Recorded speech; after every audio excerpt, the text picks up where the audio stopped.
Bonjour, je voulais aborder rapidement le problème des gammes mineures, ascendantes et descendantes. Voilà, nous avons appris, alors on va le faire tout simplement dans la tonalité la plus courante, en gamme de Do, donc de La mineur. Nous avons appris que Do majeur, c'est une gamme majeure, et la gamme majeure relative à Do majeur, c'est La mineur. Donc à partir du 6e degré. Donc, très simplement, la gamme mineure descendante, c'est exactement la même gamme que la gamme majeure. Voilà, donc c'est en fait, si je pars de Do, Do, Ré, Mi, Fa, Sol, La, Si, Do, c'est ma gamme. Donc, en musique classique, très rapidement, mais très rapidement, à partir du 11e, 12e siècle, on l'entend déjà dans le plein de chant, dès que l'on pense une harmonie mineure, on n'a pas du tout la même gamme. C'est-à-dire qu'on va descendre en mineur relatif normal, qui correspond à la gamme de Do, mais dès qu'on va monter, il va y avoir un sentiment de résolution, et la quarte est augmentée, et la quinte aussi. La quinte quasiment systématiquement, la quarte parfois. Voilà. En fait, nous avons ça. Pardon.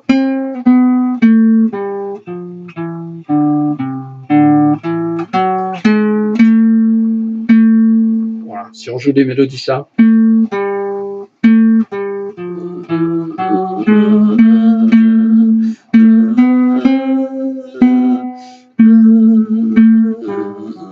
Bon.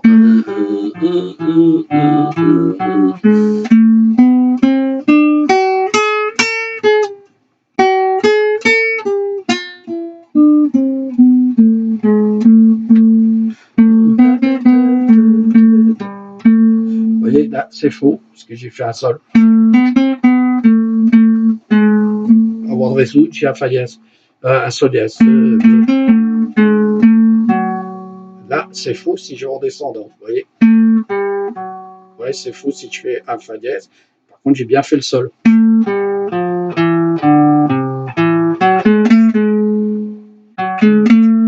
voyez, on l'entend très bien. Voilà. Donc, c'est pas évident. Donc, il est très important de bien comprendre que c'est vraiment un schéma particulier. Alors, ça s'utilise en musique classique. Dans les musiques actuelles, c'est quasiment pas joué. Sauf dans le jazz, où on va souvent jouer en mineur, on va jouer cette fameuse. Voilà. On va la jouer, alors soit systématiquement ascendant et descendant, soit systématiquement on ne joue pas la quinte augmentée. La quarte augmentée ne sera pas jouée. J'entends la quarte augmentée par rapport à Do. Par rapport à l'accord mineur, ce n'est pas la quarte augmentée, bien évidemment, ni la quinte augmentée, c'est tout simplement la sensible, la sensible, la septième majeure, et une sixte. Voilà. Donc une véritable sixte, et non pas une sixte bémol telle que ça paraîtrait. Donc voilà, vous avez un accord de La mineur 6 quand vous jouez.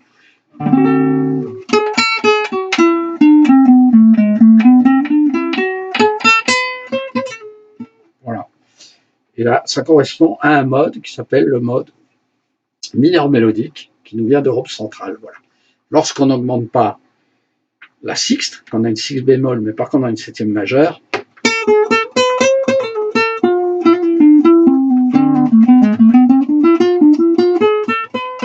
on a un mode dit mineur harmonique et qui correspond à un mode espagnol. Donc vous voyez deux grandes influences. Le premier, c'est une influence qui nous vient d'Europe centrale. Les plus grandes migrations historiques sont passées par l'Europe centrale, avec les peuples gitans qui ont traversé en fait le nord de l'Europe, et voilà, au même titre que voilà, nous avons toute la culture ashkénaze qui est issue d'une migration voilà, d'Orient, Proche-Orient, et qui est venue vers l'Occident, et qui a amené ces deux populations, ont ramené au sein des musiques traditionnelles de l'Europe centrale jusqu'à quasiment aux confins d'Allemagne, ont ramené ce mode mineur mélodique qui est hyper présent. En tout cas, dans la musique des Balkans, on l'entend en permanence, quoi. Et l'émigration par le sud de la France, enfin le sud de l'Europe, passé par le Maghreb et sont montés jusqu'à Poitiers en France, hein, en 732. Et donc le mode mineur mélodique, harmonique, qui lui est un mode, voilà, on a perdu la sixte bémol tout simplement entre temps et on a juste la sensible sur l'accord mineur. Voilà, c'est ça le principe. Donc voilà. Donc c'est important de bien comprendre ça. Donc dans la musique actuelle, vous embêtez pas, vous jouez majeur. Le relatif, si on vous dit la mineur, vous jouez do majeur, vous ne posez pas de questions. Sauf si vous voyez que le mode mineur se joue et est précédé systématiquement de l'accord de septième de dominante. La mineur, et là,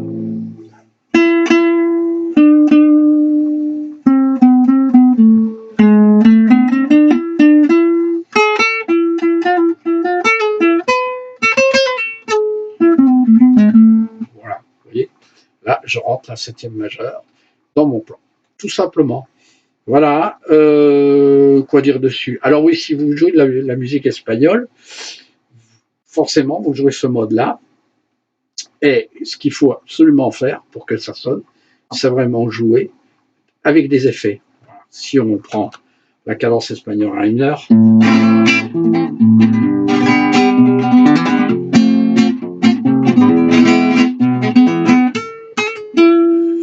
voilà, et ben, il faut jouer des phrases simples sur des circuits serrés, enfin je dirais sur des tétraccords, sur 4 notes, 5 notes. Surtout jouer des effets.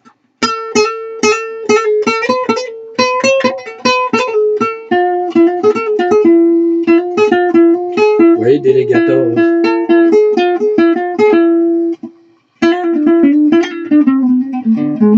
Voilà, jamais vous avez.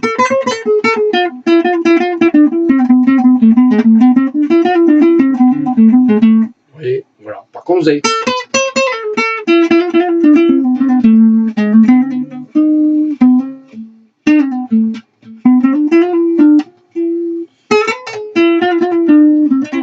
Voilà. Donc jouez là-dessus. Quand vous jouez mineur mélodique, attention là, plus dangereux. Vous avez vraiment une dissonance entre la partie grave du mode, où c'est mineur, et la partie aiguë qui est majeure. Vous voyez, c'est quand même très dissonant. Donc, essayez soit de jouer dans la partie tétracorde 1, 2, 3, 4, 1, 2, bémol 3, 4, et l'autre partie 4, 5, 6, 7, majeur tout le long, en les isolant.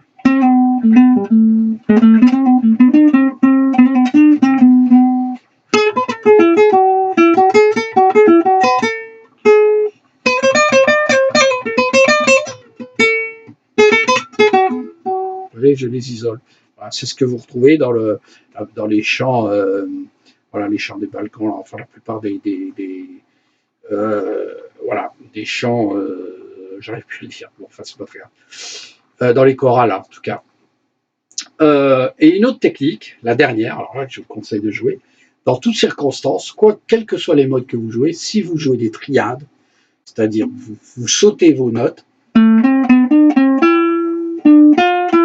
voyez,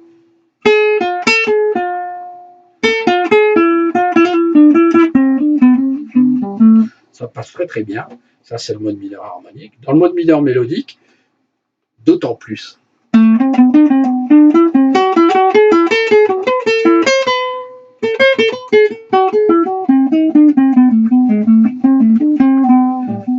Ça donne un côté un peu jazzy, là, cette fois-là.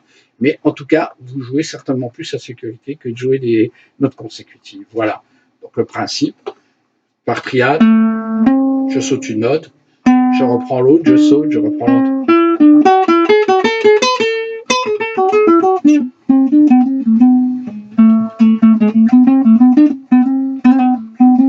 Là, je me cantonne aux 4 premières notes, 4 autres suivantes. Ouais, voilà. Et si je vais